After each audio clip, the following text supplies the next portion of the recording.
Segundo libro de Crónicas. Vamos a ver si el hermano Caleb se apura para entregarlas. Si necesita un esfero, pídalo para que ahí se lo den. Caleb tiene esferos y puedan llenar las hojas que tenemos preparadas para el estudio de segundo libro de Crónicas. Segundo libro de Crónicas. Yo le pido, le recuerdo, querido hermano, que las hojas que tenemos ahí las use debidamente, no las tire. Lamentablemente he encontrado algunas hojas y miren, ya le vamos a poner nombre a las hojas. Ya le vamos a poner nombre a las hojas y no podemos empezar hasta que todos tengan su nombre, ¿verdad? La próxima semana para... ya tengo una, gracias. ¿Verdad? Para que de esa manera, si la encontramos tirada, ya sepamos a quién vamos a regañar. No, guárdenlas. Lleve una carpeta. Mire, hoy fui al Coral a comprar papelería para la iglesia. Estas hojas, esferos y algunas otras cosas. Y vi las carpetitas en 48 centavos, me parece. Marca Crayola, de A4, ¿verdad? Y estuve así de comprarles. Pero dije, no, si les compro no lo van a apreciar algunos. Mejor que ellos lo compren y que lo guarden, porque si no, no lo van a apreciar algunos. Entonces, le animo, compre una carpetita, 48 centavos, vale, y guarde todas las hojitas que estudiamos cada semana. Vamos a abrir la Biblia, por favor, en segundo libro de Crónicas, y vamos adelante. Voy a resumir mucho debido a que tomé tiempo para explicar acerca de la cena internacional que vamos a llevar a cabo, y entonces vamos a dar este estudio un poquito acelerado. Segundo de Crónicas, el capítulo 1, por favor. Segundo de Crónicas, capítulo 1. Y quiero leer el versículo número 6 en adelante y luego oramos. Segundo de Samuel 1:6 dice, de Crónicas 1:6. Subió pues Salomón allá delante de Jehová al altar de bronce que estaba en el tabernáculo de reunión y ofreció sobre él 1000 holocaustos. Y aquella noche apareció Dios a Salomón y le dijo, pídeme lo que quieras, que yo te daré. Y Salomón dijo a Dios, tú has tenido con David mi padre gran misericordia y a mí me has puesto por rey en lugar suyo. Confirme pues ahora, oh Jehová Dios, tu palabra dada a David mi padre, porque tú me has puesto por rey sobre un pueblo numeroso como el polvo de la tierra. Dame ahora sabiduría y ciencia para presentarme delante de este pueblo, porque ¿quién podrá gobernar a este pueblo tan grande?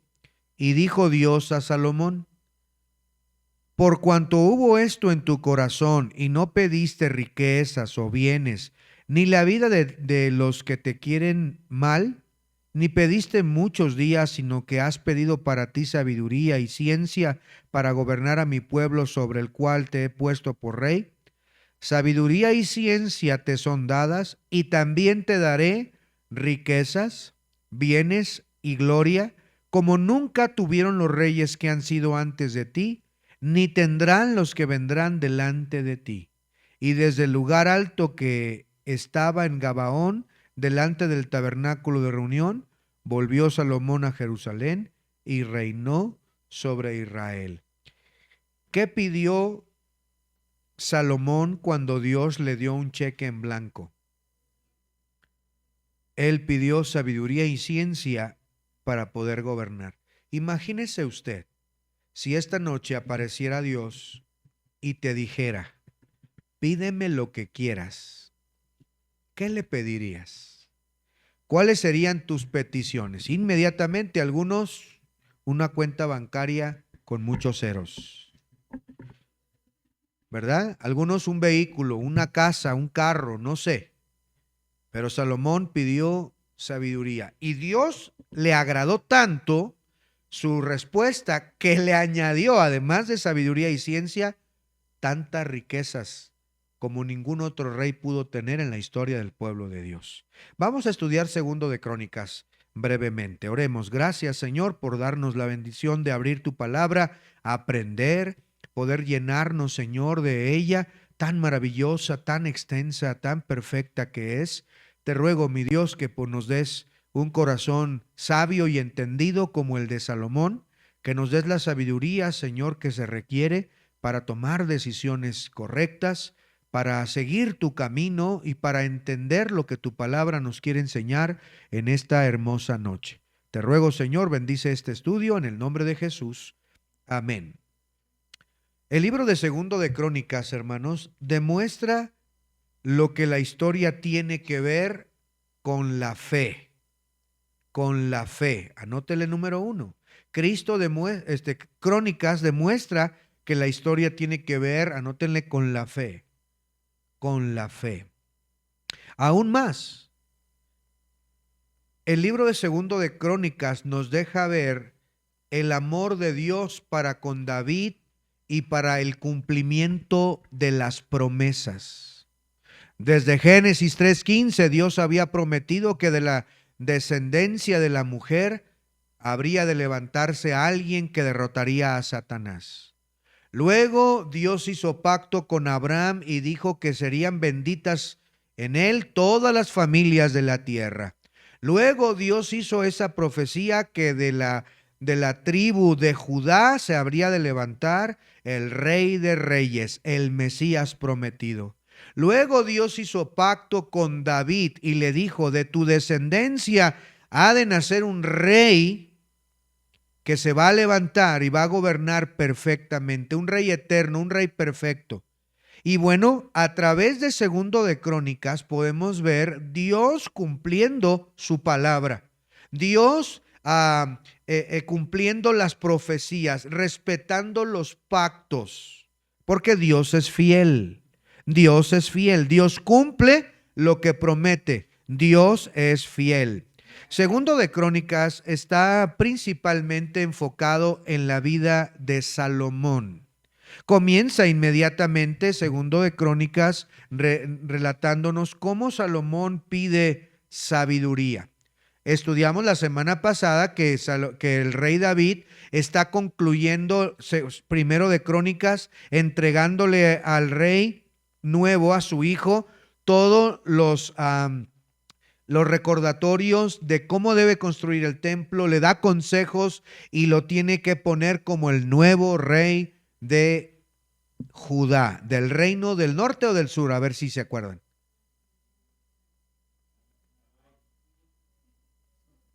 Van a supletorios todos. Del reino del sur, hermanos, del reino del sur. Ahora, recuerden, hasta aquí no se ha dividido el reino. El reino ha estado unido por Saúl, el primer rey, David, el segundo rey, que gobernó 40 años, y ahora lo toma Salomón, el tercer rey del pueblo de Dios. Pero en estos 3 reinados el pueblo no se ha dividido, está unido el pueblo.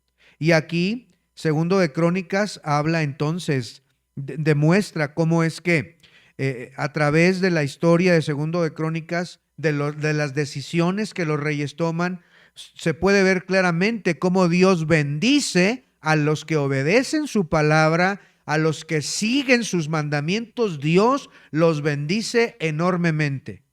Pero a los reyes que se apartan de su palabra, de sus mandamientos, vienen duras y grandes calamidades. Segundo de Crónicas está enfocado principalmente al reino del sur, al reino del sur. Aunque en los primeros capítulos está hablando del reino unido de Salomón, llega el momento en el que se divide, pero sigue hablando principalmente del reino de Judá, del reino del sur. Recuerden que este libro fue escrito por Esdras. ¿Cuándo fue escrito? Fue escrito después de los 70 años que estuvieron cautivos en... ¿Dónde estuvieron cautivos? En Babilonia, ¿verdad? El Señor prometió que iban a regresar y regresaron. Entonces, todo primero y segundo de Crónicas tiene que ver con ese regreso. Está escribiendo Esdras después de la deportación a Babilonia. Están regresando los ciudadanos de Judá, están regresando a reconstruir la ciudad, están regresando a reconstruir el templo que fue destruido. Y es entonces cuando el cronista tiene que escribir todo eso para que los lectores puedan recordar cómo llegaron a esa situación y cómo Dios puede restaurar cuando hay arrepentimiento, cuando hay una conversión.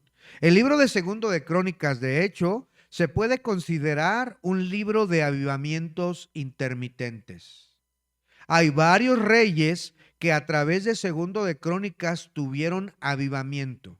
Y cuando estoy hablando de avivamiento, estoy diciendo que el pueblo estaba perdido, estaba lejos de Dios, caminando en contra de la voluntad de Dios, pero el rey líder se paraba y decía: basta, no podemos seguir así, volvamos a nuestro Dios. Y el pueblo obedecía y se hacía nuevo avivamiento, volvían a tener confianza en Dios. Hubo varios reyes que tuvieron avivamiento. Entre ellos encontramos a Asa en el capítulo 14, a Josafat en el capítulo 17, a Joás en el capítulo 23, a Usías en el capítulo 26, a Ezequías en el capítulo 29 y por último al rey Josías en el capítulo 34 y el capítulo 35 de Segundo de Crónicas. También en Crónicas encontramos rebeliones, porque también hay rebeldes. Esos rebeldes, por ejemplo, tenemos a Roboam. Roboam es el que causó la división.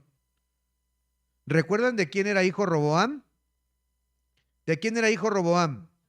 De Salomón. Su hijo de Salomón dividió el reino. Tenemos rebeliones como la de Abdías, como la de Joram, como la de Ocosías, como la de Atalías, la de Manasés, la de Amón, la de Joacim. Entonces, cuando leemos Segundo de Crónicas, nos damos cuenta que hay dos tipos de reyes ahí. Aquellos que quisieron seguir a Dios, aquellos que buscaron a Dios y Dios los bendijo, y aquellos que no quisieron y se apartaron y Dios trajo grande castigo. La edad de oro, por así llamarla, del pueblo de Israel es considerada cuando se construye el templo de Salomón. Algunos han hecho cuentas los estudiosos han intentado sacar el costo del templo y oscila entre los 2 y los 6 billones de dólares. Entre los 2 y los 6 billones de dólares lo que costó el templo. ¿Pueden imaginarse qué magnífica construcción debió haber sido? Tenía metales preciosos, oro, maderas preciosas, tenía lo mejor de lo mejor.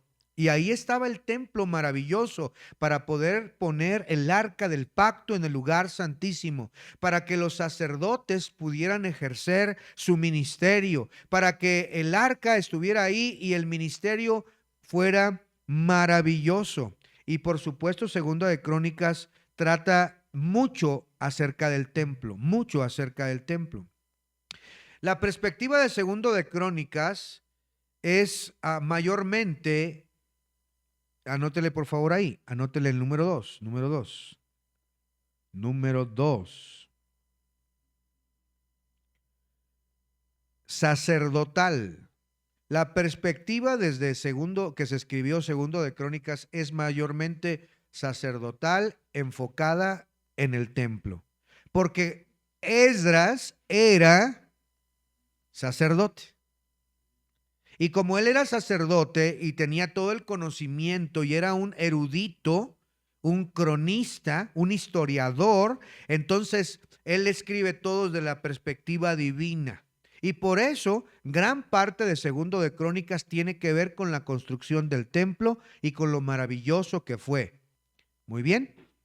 Seguimos. Número 3. Segundo de Crónicas se enfoca principalmente en la historia del reino del sur. Anoten, del sur. Del sur.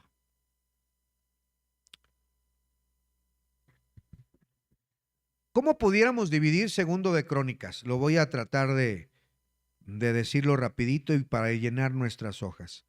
Del capítulo 1 al capítulo 9 vamos a encontrar el reinado de Salomón. A diferencia de Reyes, de Primero y Segundo de Reyes, hay unas áreas de la vida de Salomón que no están incluidas. Porque recuerden, Primero y Segundo de Reyes lo escribe un profeta, ¿verdad? Lo escribe ahí muy posiblemente Jeremías. Y realza los ministerios de dos profetas. ¿Cuáles fueron esos profetas que salen en Primero y Segundo de Reyes? ¿Cuáles fueron? ¿Se acuerdan? Ajá, Natán, pero había otros dos. Uno que tiene que ver con el fuego. Elías y el otro, y Eliseo. Ellos salen porque Jeremías, por supuesto, que tiene la perspectiva de un profeta y por eso es que salen a relucir. En el caso de Crónicas no es así. En el caso de Crónicas tiene que ver con el templo por quien escribe, que es Esdras. Entonces, del capítulo 1 al 9 tenemos el reinado de Salomón, además de la preparación del templo. Entonces él se prepara y pide sabiduría a Dios. Luego empieza la construcción del templo, todo el mobiliario que se requería del capítulo 2 al capítulo 4.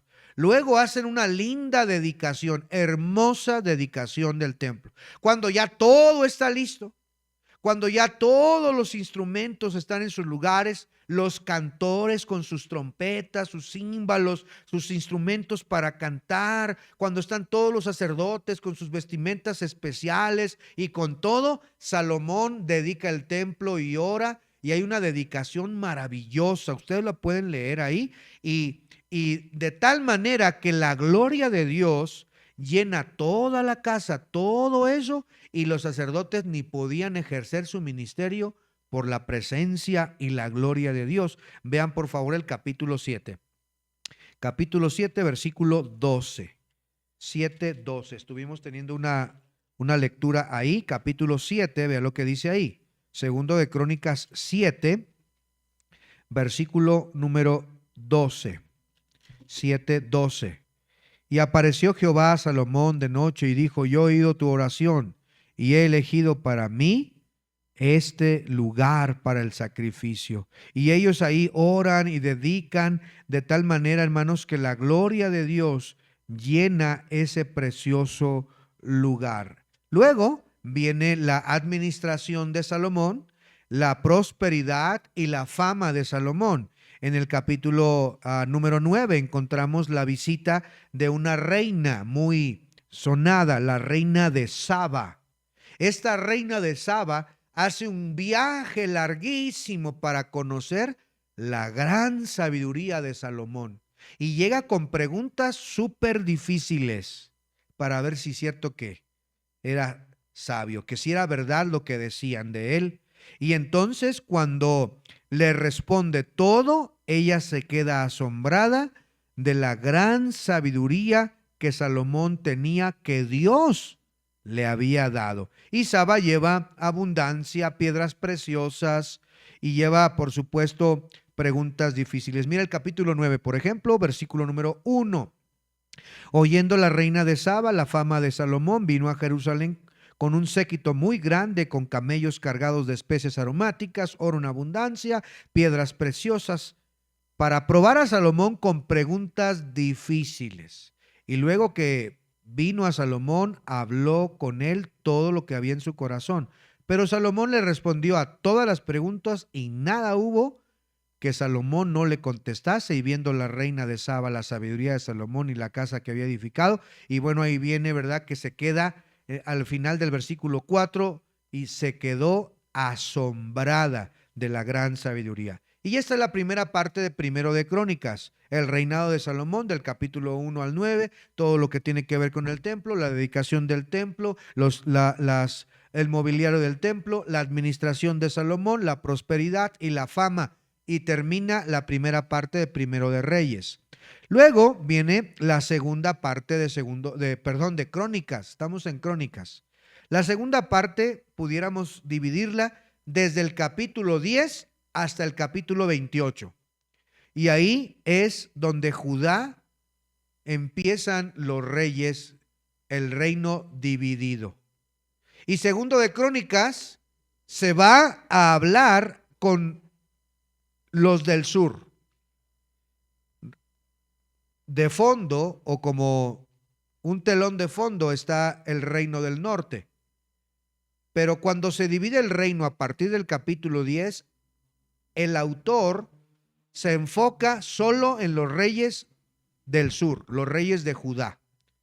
Y habla de Roboam, la división, la dureza de su corazón, la humillación que recibió el hijo de Salomón. Luego habla de Abdías en el capítulo 13, el pacto de sal, usted lo puede leer. Luego Asa, un rey que hace reformas, hace pactos con Dios, pero luego tropieza al confiar en Siria.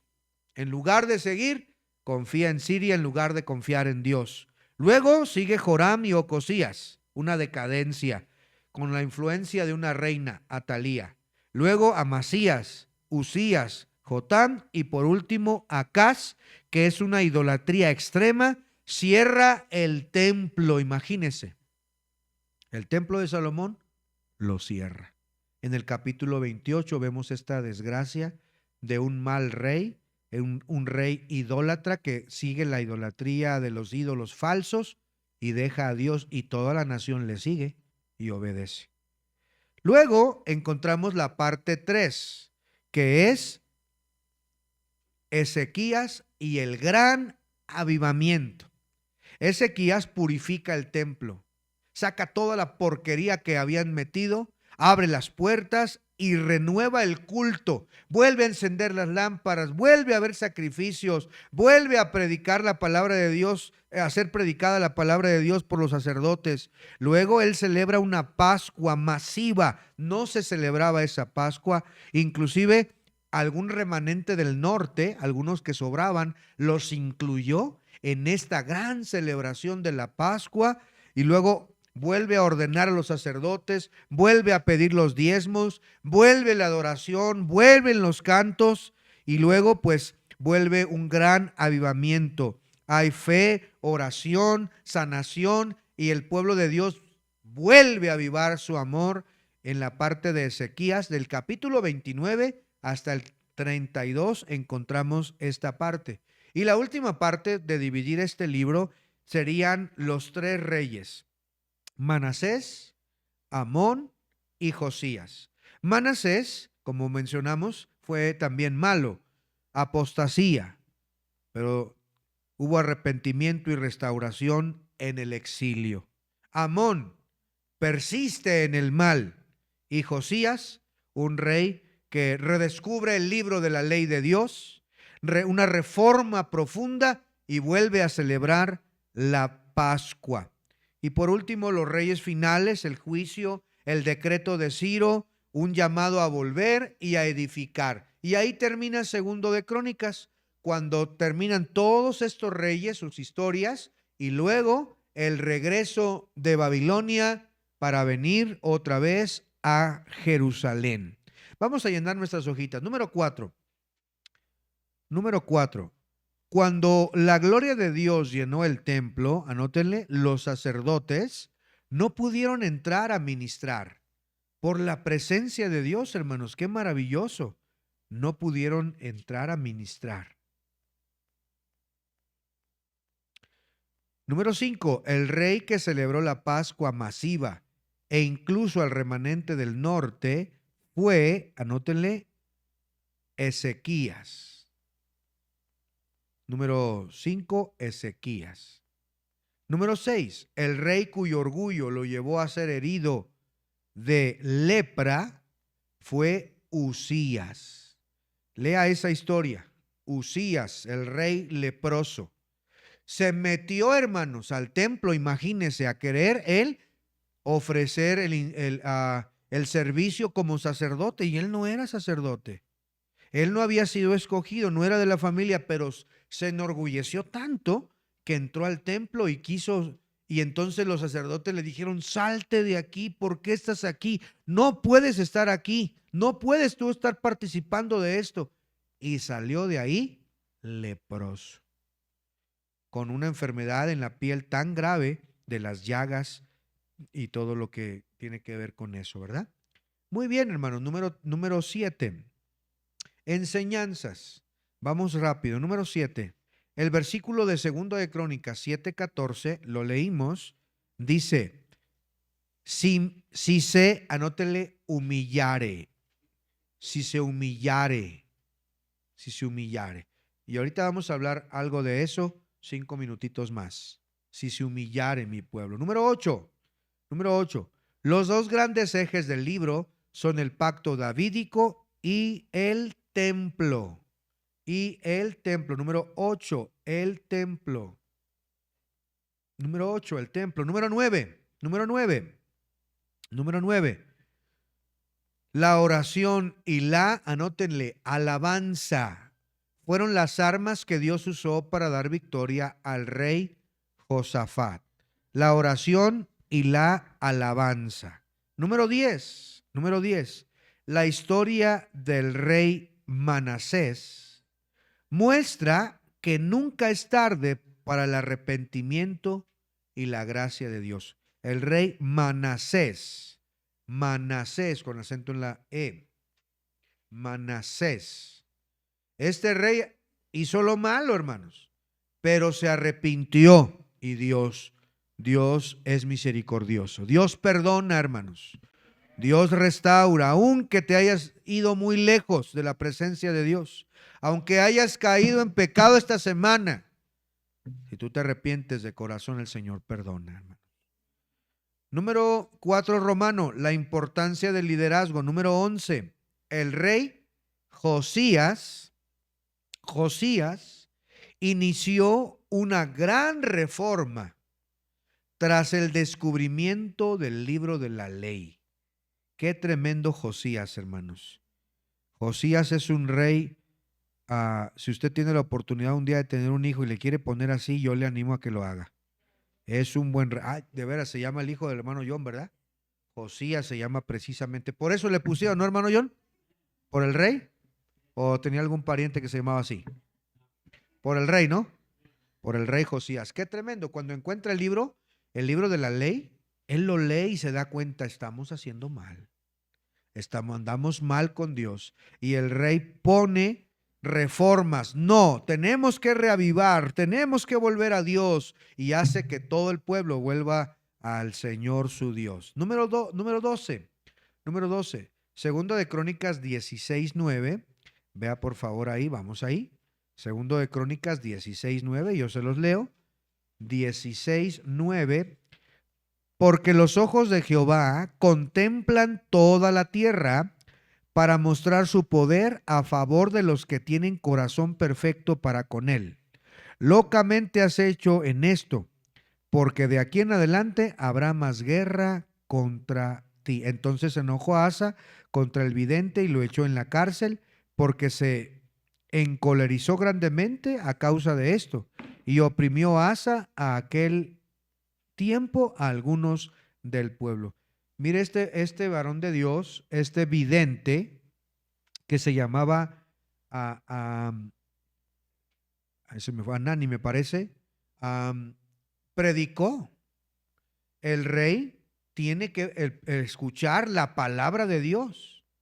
Y el rey, cuando escucha la palabra de Dios y no le gusta, al predicador lo avienta a la cárcel. Pero los predicadores tenemos que seguir valientes, predicando aunque no le guste a la gente. Amén, hermanos. Va a haber veces que su pastor aquí va a predicar un mensaje que le va a calar hasta los huesos, hermano. Cuando hable de su pecado, cuando hable de su mala costumbre, mal hábito, no se va a sentir cómodo. Yo he visto caras. Cuando he predicado he visto caras tiesas, ¿verdad? Cuando predico acerca del pecado, acerca del arrepentimiento, acerca de santidad a Dios, acerca de dar, acerca de ganar almas, bueno, algunos se sienten aludidos. Y luego,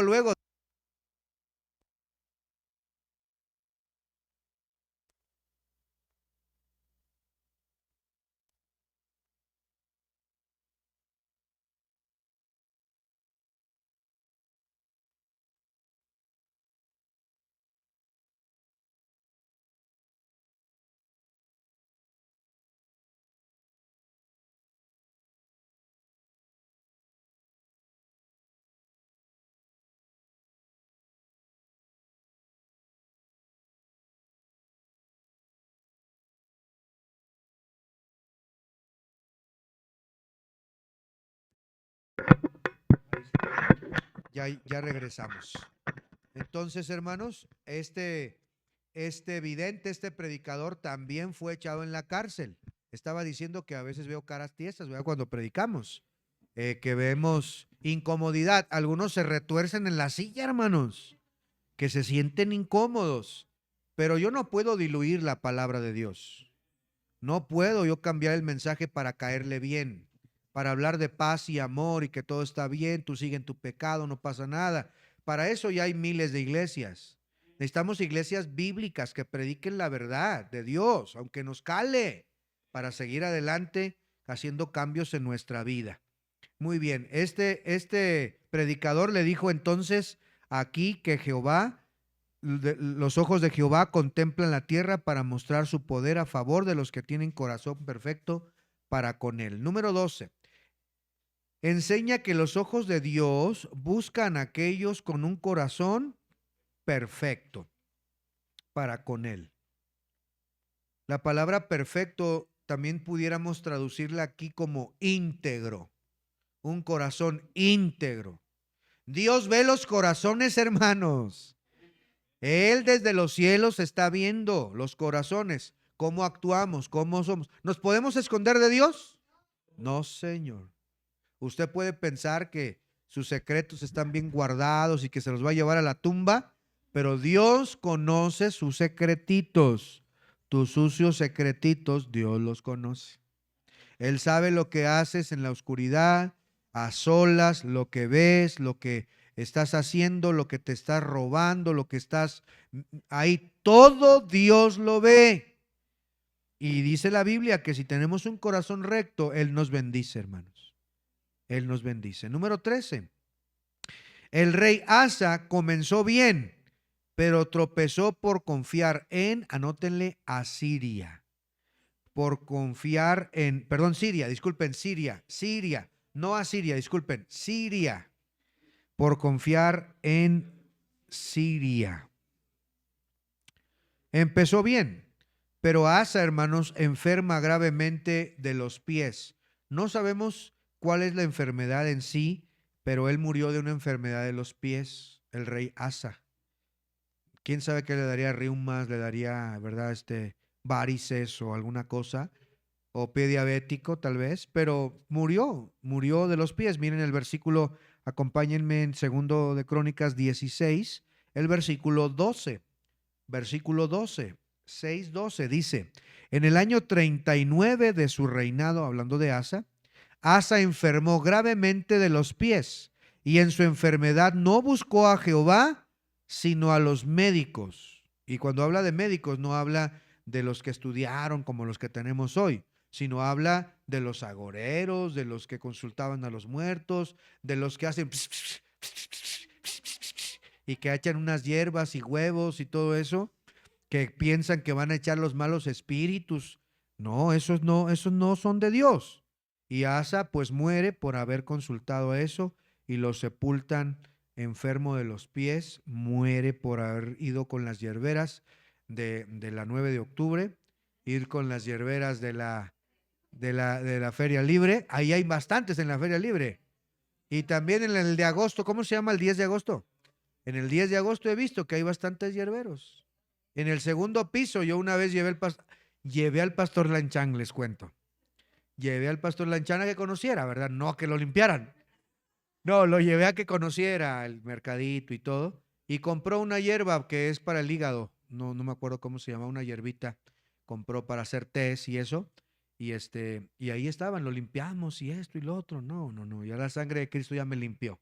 Ya no necesito nada más. Número 14. El libro termina con el decreto del rey. ¿Quién dio el decreto para que regresaran los judíos a reconstruir la ciudad y el templo? Ciro. Ciro, rey de Persia. Ciro.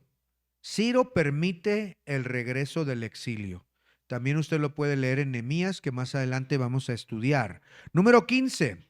Este final, Ciro, con C. Ciro. Aquí está en la pantalla, Ciro. 15. Este final muestra, número 15, que la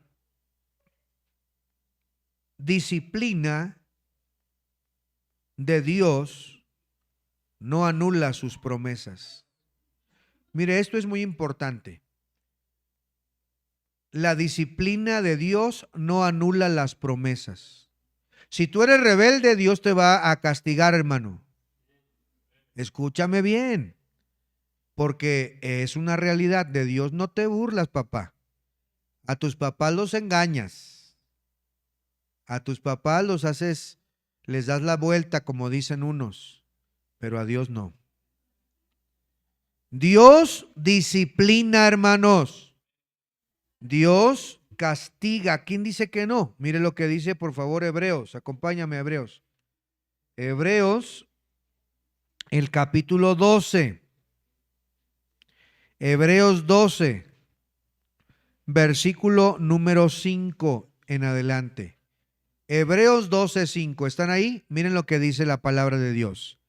Y habéis ya olvidado la exhortación que como a hijos se os dirige diciendo: Hijo mío, no menosprecies la disciplina del Señor, ni desmayes cuando eres reprendido por Él, porque el Señor ¿al que ama qué?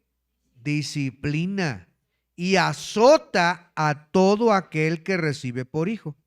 Si soportáis la disciplina, Dios os trata como a hijos. Porque ¿qué hijo es aquel a quien el Padre no disciplina? Aquí claramente dice que Dios es nuestro Padre y que Dios azota, que Dios castiga, que Dios reprende. Por eso te va mal. Dios no va a venir con una correa y te va a dar de correazos en tus pompis. No lo va a hacer así. Pero sí va a mandar una dura enfermedad, una dura prueba. Va a venir lo que tanto temes, va a pasar, porque Dios lo va a permitir. Por necio, por rebelde, por alejarte de Dios. Y eso le pasó al pueblo de Israel. Pero aunque venga la disciplina, déjame decirte que la promesa de que eres su hijo no cambia. Tú tienes un cielo garantizado porque Él te prometió vida eterna, aunque llegaras a ser un hijo rebelde y disciplinado. Tengo que decir que hay algunos que se han muerto antes de tiempo, hermanos. Gente ha muerto antes de tiempo. No deberían haber partido, estoy hablando de cristianos. Todavía tenían larga vida que Dios quería usarles, pero fueron necios, rebeldes, testarudos, cabezones. Y Dios tuvo que decir: no más, vente para acá. Y terminaron su vida abruptamente. Número 14, entonces, el libro termina, dije, con el decreto del rey Ciro. Número 15, el final muestra que la disciplina de Dios no anula las promesas. 16, para la iglesia de hoy, el templo simboliza la presencia de, número 16, de Cristo en medio de su pueblo. Número 17, los reformadores, estamos hablando de los que volvieron a llevar al pueblo de Dios al camino correcto. Esos fueron los reformadores. Los reformadores priorizaron la palabra, el sacerdocio y la celebración de la Pascua. Anótenle, la celebración de la Pascua. Número 18. La aplicación principal para nuestras batallas imposibles es anteponer la oración. La oración. Y ahorita vamos a ver eso. 19. La puerta del, anótenle, está muy chiquito, discúlpenme, arrepentimiento. Escriban pequeñito por esta vez. Arrepentimiento. La puerta del arrepentimiento está siempre abierta para quienes se vuelven a Dios. 20. La verdadera adoración debe combinar gozo y una palabra muy importante, santidad. Santidad. Había sacerdotes que querían servir y andaban muy mal. Según sacerdotes de Dios, siervos de Dios, y tenían ídolos. Andaban en adulterio, en fornicación. Eso no es correcto. Dios merece santidad. Vean por favor segundo de Crónicas 7:14, con este versículo terminamos. Segundo de Crónicas 7:14. En esta parte de la Biblia, hermanos, encontramos a Dios y a Salomón hablando. Salomón dedica el templo en el capítulo 7, capítulo 6, 7. Jehová Dios, tú oirás desde los cielos. Mire por favor nada más el capítulo 6, versículo 35, nada más para que vea. 6:35. Tú oirás desde los cielos su oración y su ruego y ampararás su causa. Si pecaren contra ti, ¿verdad? Y el versículo 38, y se convirtieren a ti de todo su corazón. 39, tú oirás desde los cielos. Tú oirás. Y él está diciéndole, Señor, van a orar hacia este templo. Y tú oirás desde los cielos, mi Dios. Pero luego Dios responde a Salomón. Y él dice, capítulo 7, versículo 13. Si yo cerrare los cielos para que no haya lluvia. Fíjense, Dios está recibiendo la oración de dedicación del templo. Es la primera vez que se va a usar el templo. Y Dios contesta a Salomón y dice, está bien, yo voy a escuchar desde los cielos. Pero si el pueblo peca, yo voy a cerrar los cielos. No voy a mandar lluvia. En la Biblia, como les he dicho antes, la lluvia es una señal de bendiciones. Dice, yo cerraré los cielos que no haya lluvia. Luego, si mandare a la langosta que consuma la tierra. La langosta, hermanos, no está hablando de la langosta marina que comemos como los camarones. No, la langosta es una especie de saltamontes que se come toda la cosecha. Y hay unas nubes inmensas, negras, que llegan a los sembradíos y acaban con toda una cosecha. Y Dios tiene control de eso, porque dice aquí, y si mandare a la langosta para que consuma la tierra, o si enviare pestilencia a mi pueblo. Y déjame decirte que algunos andan así hoy. No andan sin bendiciones de Dios. El cielo se cerró para ti por tu pecado, por tu lejanía de Dios. ¿No ves la bendición de Dios? Y lo que produces no rinde, se acaba y se deshace. Y algunos hasta enfermedades y cosas graves en su vida y en su familia por la disciplina de Dios. Pero luego aquí viene la receta de Dios. Viene la fórmula para la restauración de tu vida. Si hoy llegaste hoy aquí en la iglesia sin bendición de Dios, sin su presencia, todo está mal, no hay bendición, el cielo se ha cerrado, el suelo es de hierro, no hay bendición. ¿Qué debemos hacer? Bueno, dice Dios dice, 14, si se humillare mi pueblo, ¿qué debemos hacer? Humillarnos, reconocer que le hemos fallado a Dios. Humíllate en esta noche.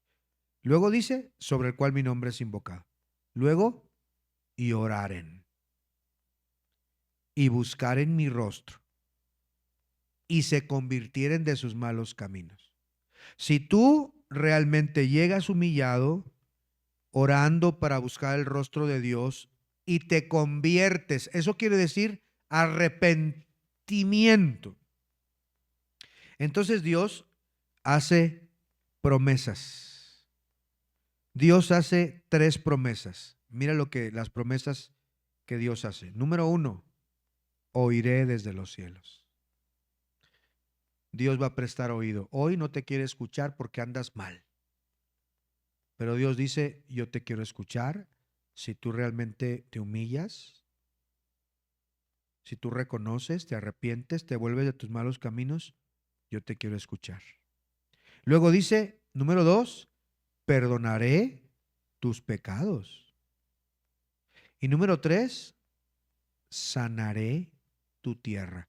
Eso habla de restauración. Eso habla de sanación. Eso habla, hermanos, la tierra representa toda la esfera de la vida. Lo físico, lo social, lo emocional, lo espiritual. La restauración de Dios viene cuando nos volvemos a Él. Dios no ha prometido sanar cualquier tierra, sino tu tierra. El pueblo se humilla, ora, busca el rostro de Dios. Entonces la secuencia de nuestro Dios es abrir las ventanas de los cielos, las puertas de su poder sanador, de su presencia. No es una fórmula mágica, pero es lo que dio los requisitos de Dios para la restauración de tu vida y de tu familia. ¿Vas a reconocer que andas mal? ¿Te vas a humillar? ¿Vas a orar y buscar su rostro? Entonces Dios dice, ok, te voy a escuchar. Voy a abrir los cielos para ti y te voy a bendecir. Pero si no quieres, síguele como vas y no hay bendición en tu vida. ¿Qué vamos a hacer? Esto se repitió con todos los reyes. Los que no quisieron humillarse murieron hasta enfermos de los pies, leprosos, lejos de Dios. Pero los que quisieron volver a Dios, entonces pudieron experimentar la restauración de Dios. La restauración de Dios. Que en esta hora salgamos restaurados. Cierren sus ojos, vamos a terminar. Ahí les dejé unas pequeñas resumen en gráficos. Ustedes lo pueden repasar también en casa. Vamos a orar. Padre Celestial, en esta noche te damos gracias por el estudio de Segundo de Crónicas, un libro muy importante, un libro que nos habla, Señor, de promesas cumplidas, de ese magnífico templo de tu presencia, de las decisiones de reyes por buscarte y reformar al pueblo, pero también de las duras disciplinas que tuvieron que